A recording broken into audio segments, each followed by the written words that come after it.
Russia Ukraine યુદ્ધના લીધે અટવાયેલું turn table ladder machine 2.5 વર્ષે સુરત પહોંચ્યું હતું। ઊંચી ઇમારત પર આગ લાગે ત્યારે આગ ઓલવવા સૌથી મહત્વપૂર્ણ રોલ રહેશે।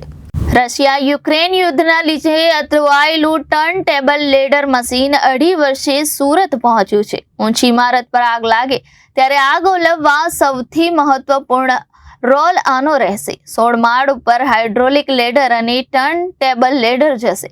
ફિનલેન્ડથી આને ઇમ્પોર્ટ કરવામાં આવ્યું છે। 70 મીટરનું હાઇડ્રોલિક પ્લેટફોર્મ ફાયર ડિપાર્ટમેન્ટના બેડામાં સામેલ કરવામાં આવ્યું હતું। 2 મિનિટમાં હાઇડ્રોલિક લેડર 16 માળ સુધી પહોંચી શકે છે અને લોકોનો જીવ ગણતરીના મિનિટોમાં બચી જશે।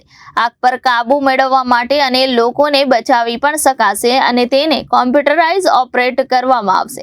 હાલ પાલિકા પાસે 55 મીટર અને એક 46 મીટરનો ટર્ન ટેબલ લેડર મશીન છે, જેમાં 5 લોકોને એકસાથે રેસ્ક્યુ કરી શકાશે। ઓવરલોડ થતા ઓટોમેટિક સેન્સર વાગવા લાગશે।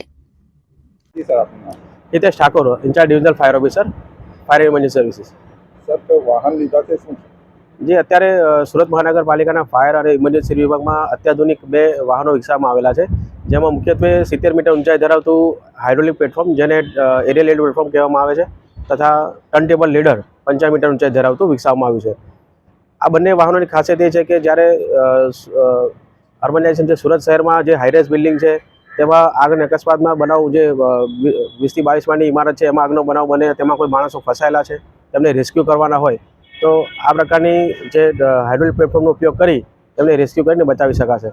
આ વાહનની મુખ્ય ખાસિયત એ છે કે તેમાં એસ્કેપ ચૂટનું એક રાખવામાં આવ્યું છે, જે એસ્કેપ ચૂટની મદદથી જ્યારે માણસો ફસાયા હોય તો કેદને આપણે જમીન પર નહીં લાવતા એસ્કેપ ચૂટની મદદથી તેને નીચે એસ્કેપ ચૂટની ઉતારી શકાશે।